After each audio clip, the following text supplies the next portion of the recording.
I am so happy to see you. Oh, having you here makes me feel like I'm really finally at home. I am going to fix your favorite dinner tonight.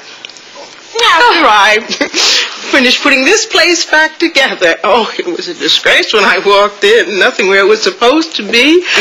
And the kitchen, well, don't get me started. It's going to take me months to get it organized. Well, then I am really glad you're back. Oh, you had a call from a Miss Lowell to thank you for the flowers. Is that the same Miss Lowell that worked for your father all those years? One and the same. By the way, I want you to get my favorite room in the East Wing, that pretty room, ready, because I'm going to ask her to move in. I never remembered her being even invited to the house. Your mother... Well, Vera, it's only because of her that I do have the house back.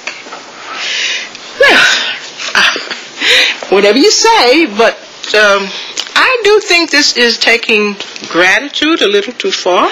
Oh, I'm sorry. What was that, Vera? This house was stolen from you, Peanut. You don't owe anyone. Vera. I'll have the room ready by morning. What have you got in there? A toothbrush. Look. Wait a minute. Oh, my. I'm calling the police. What? No, police? What do you think we are, Bonnie and Clyde? Please, it's not what it looks like. This stuff is not for us. It's for the mistress. It's for her. What? You doing Jenna's dirty work now? No, she doesn't know. She has no idea. Honest, we haven't even heard from her. Yeah. Right, Donna? No. We were worried about how she was going to live now, especially after all the threats Mr. T's been making about, hunting her down like a dog. Oh, really? Well, I bet you two have some hair-raising tales to tell about your last year. I really believe that loyalty is quite commendable. But in this case, misplaced.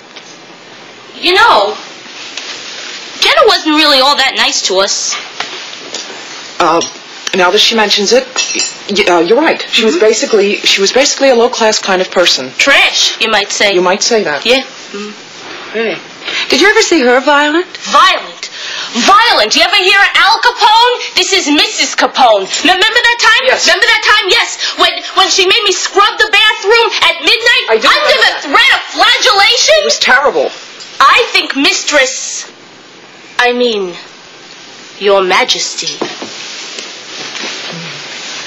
would agree that such a person is capable of anything.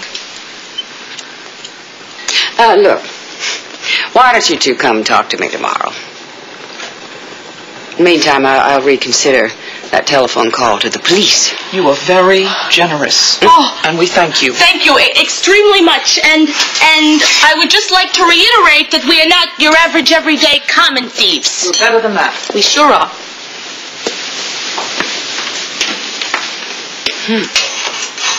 Dead. And if he is,